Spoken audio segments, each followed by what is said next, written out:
Hello and welcome to our fourth and last installment of the video guides to Daedalic Entertainment's turn-based strategy game Blackguards. Now, with the first 3 episodes, each of you should be veritable master tacticians and/or combat monsters. And since we can't teach you anything new in regards of magic or steel, this guide taps into a wholly different matter. Actions have consequences, and we'll tell you how you influence the story with your decisions and what calls you have to expect. All right, we'll rescue her. One way of influencing the story is through dialogues. There rings truth in the saying, "the pen is mightier than the sword." In that sense, apparently harmless words can have dire consequences, especially considering the poor anger management skills of a certain dwarf, Norum. What bloody palace! You're rather nosy, little runt. Runt! Draw your weapon, biggin!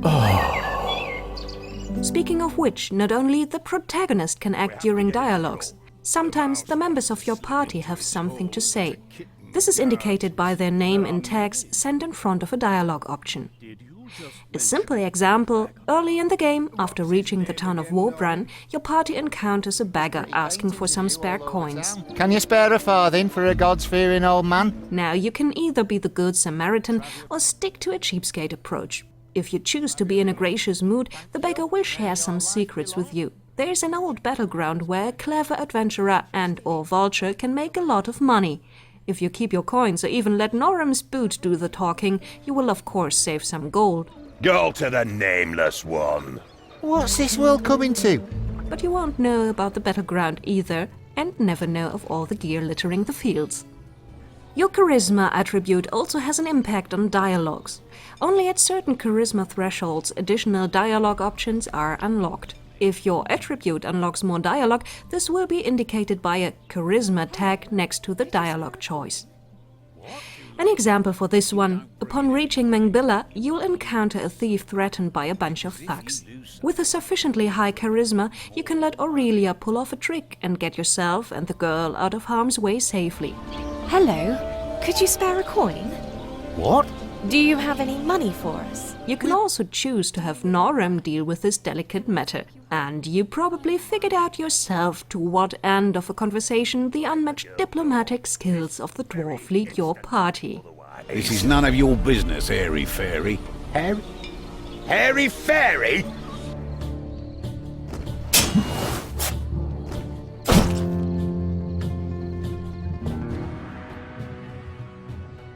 Battles also offer more than just pounding your enemies into the dirt. There are also optional goals. If you achieve those, you'll earn some kind of extra reward, or the story takes an unexpected turn.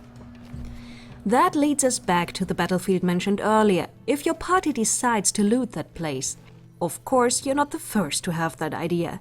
There is no honor among thieves, and thus a heated battle for the loot ensues. In this battle, instead of only killing your opponents, the optional goal is to open as many chests as possible.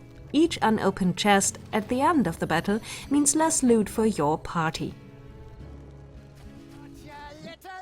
If you thought Norum requires special attention and a short leash, you probably missed out on Zoberan's debauchery.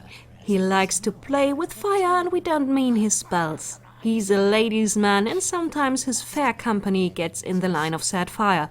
That's exactly what happens to a certain baroness. Her liaison with the lecherous mage lets her end up in chains and put to the gallows. Zoberan, the gentleman he is, of course wants to save the damsel in distress. We must rescue Bellarita. And now it's on the party to stop the execution. To prevail, they need to get to the gallows within a certain number of turns. If they fail, well, then we'd have a love story as tragic as it gets. Save her, however, and you'll save the light and love of Zoberan, so... yeah, okay, fine. If you're not the romantic type, there's also extra adventure points in it for you. My baroness. My grandee! Quick, you must flee! I'll be back. Yeah, whatever. Come on, now! Quests also leave room for decisions, and often there's more than one way to go. While traveling, your party encounters a vagabond called Ornaris camping in the wilderness. Are you headed to Chaliba? Perhaps you could do me a favor. I doubt it. He claims his brother Sereno has stolen his identity and now wants you to kill him. After you encounter Sereno, though, he will claim exactly the opposite. His brother only envies him for all he has achieved. I saw your wanted posters. You take care of my brother, and well, I won't tell anyone that you've been. Learning his own brother wants to kill him, he asks you to end the treacherous sibling instead of himself. Who tells the truth and who lies? And on top of it all, are these two actually who they claim to be? Now it's on you to decide if you want to off one of them right away or dig deeper to make sense of this mess. It's all up to you and your conscience. On another opportunity, the party is hired to retrieve a powerful magic staff for a merchant. Are you of the honest kind?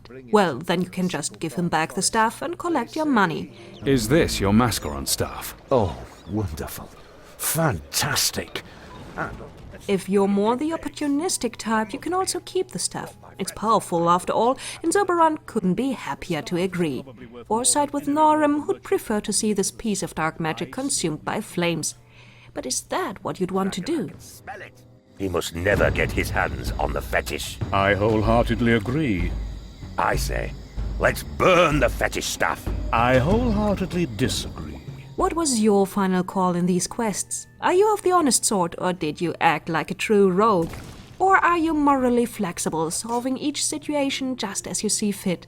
Tell us your story right here in the comments or the forum. If you're interested in the lore of Aventuria, check out the lore videos of our friends over at orkenspalter.de, Nandurian and Ulysses Games. You can also learn more on our Facebook page, our forum, or on the official Blackguards homepage. And that's it, people.